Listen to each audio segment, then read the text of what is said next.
Magical buffalo. जंगल में एक भैंस रहती थी जो जादुई शक्तियों वाली थी। वो अपनी जादुई शक्तियों से जंगल की रक्षा करती थी।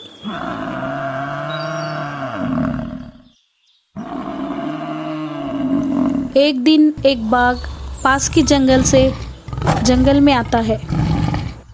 वो बहुत ही खूंखार और निर्दयी भी था। वो जंगल में आते ही मासूम जानवरों को बड़े ही निर्दयता से मारकर खाता है। जंगल के सारे जानवर इस बात की कहर से डर गए थे। एक दिन सारे जानवर मिलकर उस जादुई शक्ति वाली भैंस के पास जाते हैं और उससे कहते हैं, भैंस मासी, हमारी मदद करो। उस बाघ ने मेरे सारे परिवार को मार डाला। अब मेरा इस दुनिया में कोई नहीं है, मैं क्या करूं?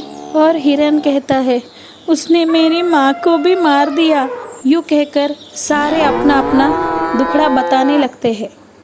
तब उस जादुई भैंस को बाघ पर बहुत गुस्सा आता है और तभी वो कहती है, तुम लोग रो मत। उस बाघ की ये मजाल कि मेरे ही इलाके में आकर मेरे ही परिवार को नुकसान पहुंचा रहा है, मैं उसे जिंदा नहीं छोड़ूंगी। ये कहकर जादुई भैंस वहां से उस बाघ के पास चली आती है।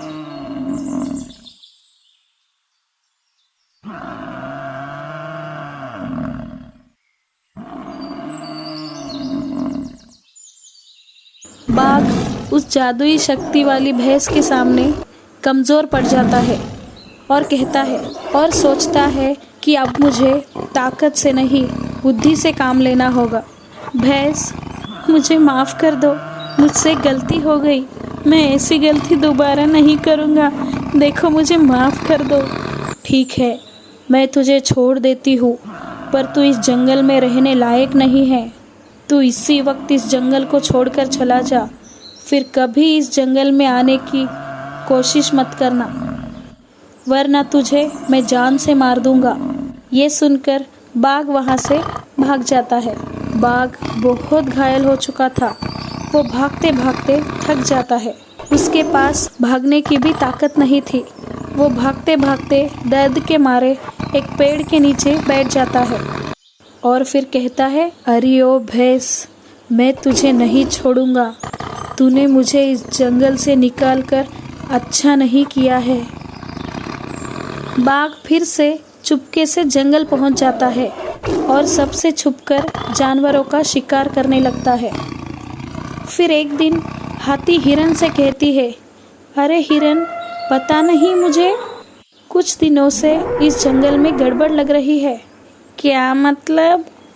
मुझे लग रहा है कि जानवर एक एक करके कम होते जा रहे हैं। तभी हिरन कहता है, अरे बहन, क्या कहना चाहती हो? मुझे लगता है कि जंगल में कोई भूत आ गया है, एक एक करके जानवरों को गायब कर रहा है। अरे ये भूत प्रेत की बातें मत कर, मुझे बहुत डर लगता है।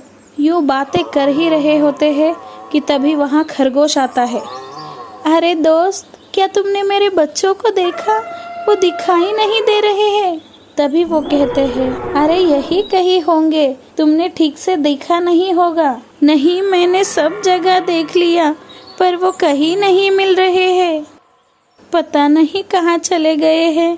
मुझे तो बहुत डर लग रहा है।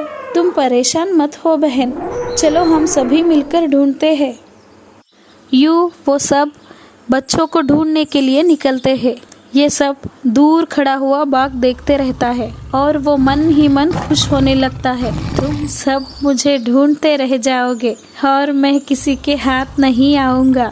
मैं इस पूरे जंगल को बर्बाद कर दूंगा। ये सोचकर बाघ खुश ही हो रहा था तो दूसरी ओर सारे जंगल के जानवर उस भैंस के पास आते हैं और उसे सारी बातें बताते हैं। तब भैंस कहती है, अरे ये क्या हो रहा है? जानवरों को आसमान खा रहा है या ज़मीन निगल रही है? तो भैंस अपनी जादुई शक्तियों का इस्तेमाल करती है और पता लगाती है कि जानवर कहाँ गायब हो रहे हैं। ये बाघ अपनी हरकतों से बाज नहीं आएगा। अब मैं इसे नहीं छोड़ूंगी। ये कहकर भैंस बाघ को ढूंढते हुए निकलती है। तभी उसका सामना बाघ से होता है। बाघ भैंस को देखकर चौंक जाता है। क्यों, तुम मुझे देखकर चौंक गए? मैंने तुमसे कहा था कि जंगल छोड़कर चले जाओ, पर तुम अपनी हरकतों से बाज नहीं आए। अब मैं तुझे जिंदा नहीं छोड़ सकती। ये कहकर भैंस बाघ पर हमला करती है और उसे अपने सींग पर उठाकर मार देती है।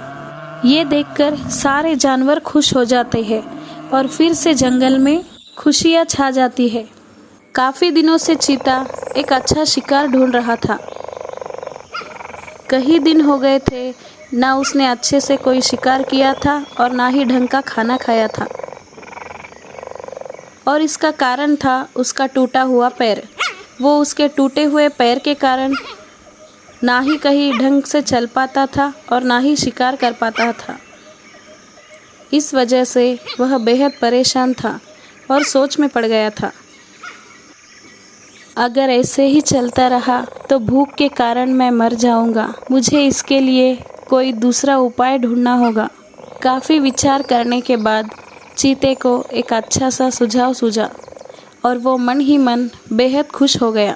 अगले ही दिन उसने बड़े ही प्यार से एक मासूम से सूअर के साथ दोस्ती कर ली और वो कहता है, देखो भाई, अब मेरे आखिरी दिन निकट आ चुके हैं। अब ऊपर जाने से पहले किसी भी मासूम जानवर को मारने से क्या फ़ायदा, और मैं जाते जाते सबसे अच्छी दोस्ती करना चाहता हूँ और इसकी पहली शुरुआत मैं तुमसे कर रहा हूँ। क्या तुम मुझसे दोस्ती करोगे?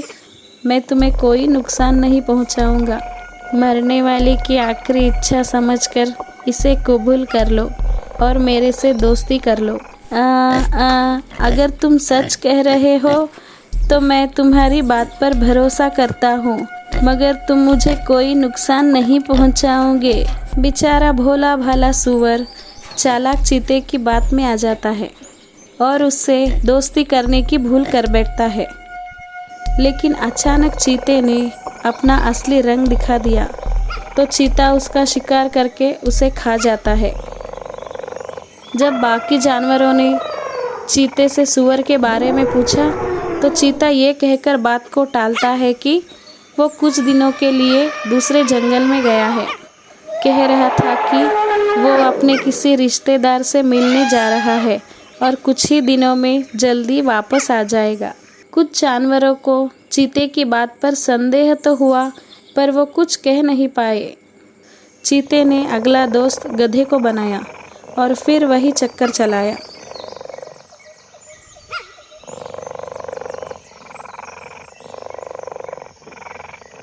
और कुछ दिनों बाद गधा भी दूसरी जंगल चला गया था। अब जानवरों में डर बैठ गया था और वो सतर्क हो गए। अब तीसरी बारी आई एक गर्भवती हिरण की। हाँ, अब तो मेरे मज़े ही मज़े हैं।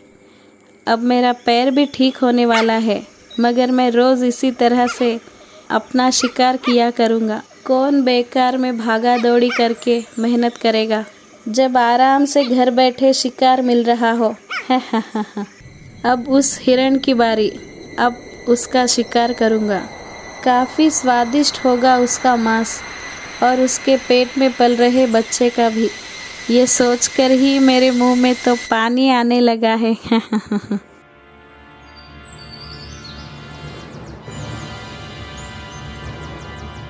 चीते ने अपनी मीठी मीठी बातों में हिरनी को भी फंसाया, पर हिरनी बाकी जानवरों की तरह इतनी भी बेवकूफ़ नहीं थी।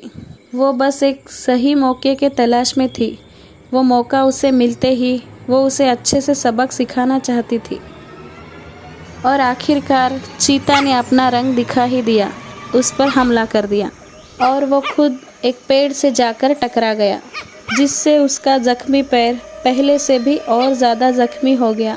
बस वही सही मौका देखते हुए हिरण ने उसे खूब खरी खोटी सुनाई। अरे दुष्ट चीते, तुम भोले भाले जानवरों को अपनी बातों में फंसाकर उनका शिकार कर रहे हो, पर तुम मुझे बुद्धू नहीं बना सकते हो। मुझ पर मेरे बच्चे की जिम्मेदारी है। आज मैं तुम्हें तुम्हारी दुष्टता का दंड ज़रूर दूंगी। फिर चीता कहता है, हाँ मुझे माफ़ कर दो, मैं तो पहले से ही ज़ख्मी हूँ। तब हिरनी कहती है, ओह, अब तुम मुझसे दया की याचना कर रहे हो, पर तब क्या हुआ था जब तुमने मासूम जानवरों को मारकर अपना शिकार बनाया? चीता, नहीं नहीं, मुझे छोड़ दो, कहकर वो वहाँ से भागने की तैयारी करता है। पर जैसे ही वो वहाँ से हिला, अपने सींग के ऊपर उठाकर चीते को नीचे गिराया। अब चीता पूरी तरह से मर चुका था। बढ़ा आया मासूम जानवरों को मारकर शिकार करने वाला। एक बच्चे को उसकी माँ के होते हुए कोई नुकसान नहीं पहुँचा सकता। एक एक करके पूरे जंगल में चीते की बात फैल गई। सभी जानवर चीते की मौत से खुश हुए। जब बात अपने बच्चे पर आती है, तब माँ से शक्तिशाली दुनिया में और कोई नहीं होती है।